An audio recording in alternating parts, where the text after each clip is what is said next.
Hello guys, and welcome to another episode of Forgotten Uniques, a series where I'm covering unique items in Path of Exile that aren't used very much, if at all, taking a look at their mechanics and interactions with other things in the game, especially in regards to ascendancies or newer unique items that have been added more recently. Today's video is all about the unique helmet, the Brine Crown, and I have to say that this unique item appearing in this series just feels like a little bit of an outlier to me. It has all of the criteria to be a Forgotten Unique. After all, it's being used by less than 25 characters across all of the leagues in Necropolis. And yet, something just doesn't feel right about it appearing in this series. Perhaps it's because this item doesn't really have any super interesting modifiers, and instead it's just a solid unique item. I'd go as far as to say that this is quite comfortably the strongest unique item that's appeared in this series so far.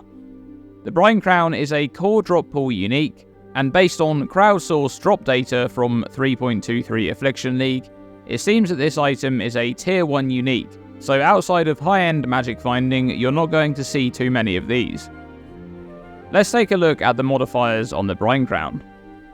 240 to 300% increased armor and energy shield.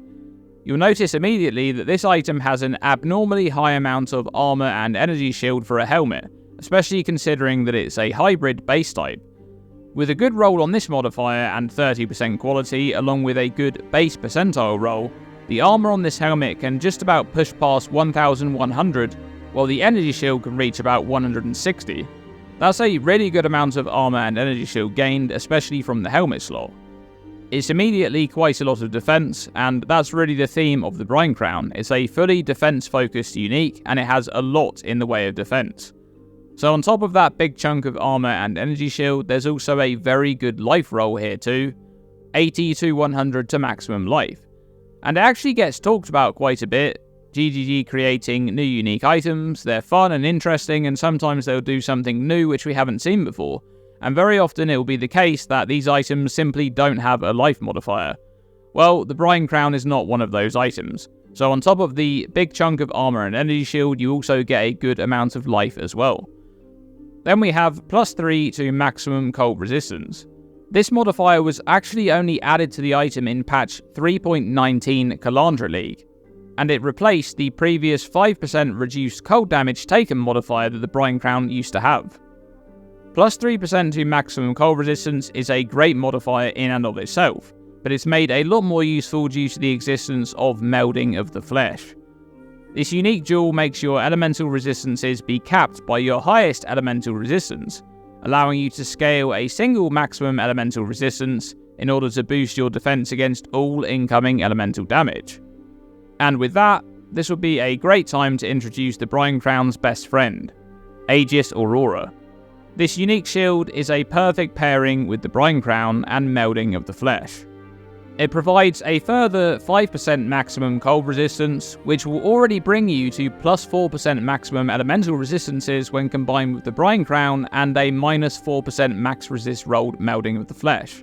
From there, you can continue to scale your maximum cold resistance with things such as Purity of Ice or the Eldritch Glove implicit modifier. But the synergy doesn't stop there, because Aegis Aurora also provides a decent amount of armor and energy shield to add to the chunk gained from the Brine Crown, and it will enable these two stats with its unique modifier. Recover energy shield equal to 2% of armor when you block. The Brine Crown and Aegis Aurora provide the basis for a high armor character, and investment into block makes your energy shield a stronger defensive layer, especially against barrages of incoming hits when you'll be blocking more often and thus recovering a lot of energy shield. This combination is particularly strong on a Necromancer using the Mistress of Sacrifice Ascendancy Notable with Bone Offering, or even a Guardian using the Bastion of Hope Ascendancy Notable, as those setups are able to gain meaningful amounts of attack and spell block with fairly trivial investment. Due to the amount of recovery that can be gained from Aegis Aurora, you can also consider using Glancing Blows. This keystone makes you take 65% of the damage from blocked hits, but doubles your chance to block attacks and spells.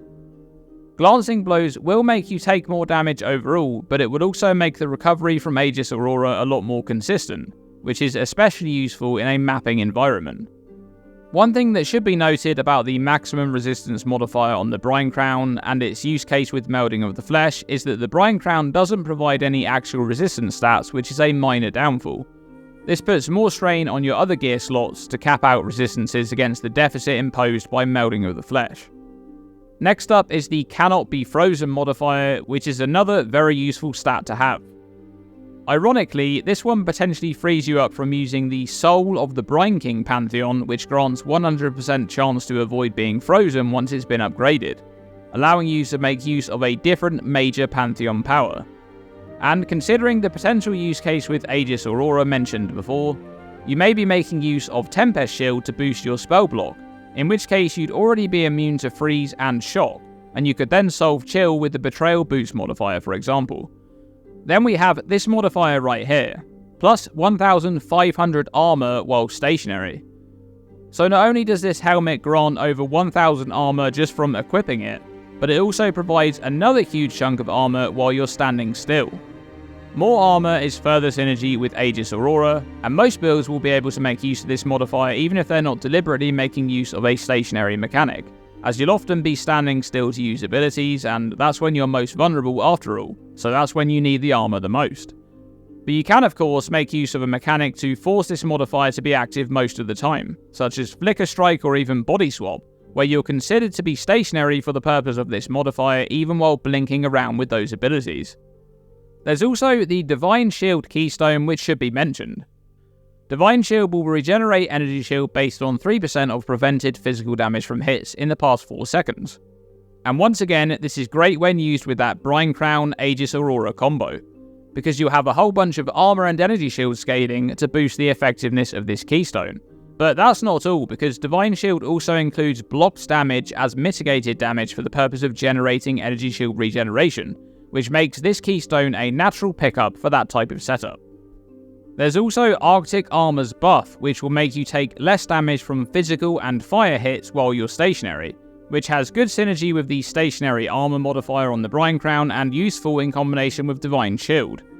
Arctic Armor does, however, provide freeze immunity, so that would be a wasted stat in combination with the Brine Crown. Lastly, for the Brine Crown's modifiers, 15% chance to create Chill Ground when hit with an attack. This is a fairly unreliable modifier which is mostly thematic. With that said though, it will provide some defense against melee monsters whenever it procs, reducing their action speed by at least 10%. It's also worth mentioning that chill on monsters that's caused by chilled ground is never considered to be inflicted by the character, which means that you can technically chill monsters with the chill ground created by the Brine Crown, even if you were using Secrets of Suffering, Leadership's Price, or another mechanic that would prevent you from inflicting chill. Alright, as I mentioned earlier, the Brine Crown is only being used on less than 25 characters across all leagues in Necropolis, so why isn't it picked up more often?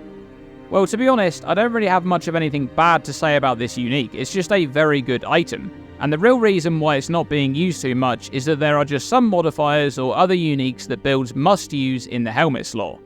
For example, uniques such as the Devouring Diadem, which simply cannot be replaced in some builds, or invaluable modifiers on crafted helmets, mainly mana reservation efficiency and damage taken as, which the loss of those stats would mean the loss of an aura or a significant dip in physical mitigation. There's also the fact that this helmet doesn't have any spell suppression, and it doesn't have any evasion either, so it also prevents you from using the evasion mastery to gain 15% spell suppression. The Brine Crown is a great item though, especially when paired with Aegis Aurora and Melding of the Flesh, and it would never surprise me to see more builds using this item in the future. Do you enjoy the content I'm making here on YouTube? Perhaps you like it enough to even consider supporting my channel, just like these wonderful people right here. You can find out more about joining them by following the link to Patreon in the description below. Thank you for your continued support, and thank you for watching this video. As always, stay tuned and stay safe.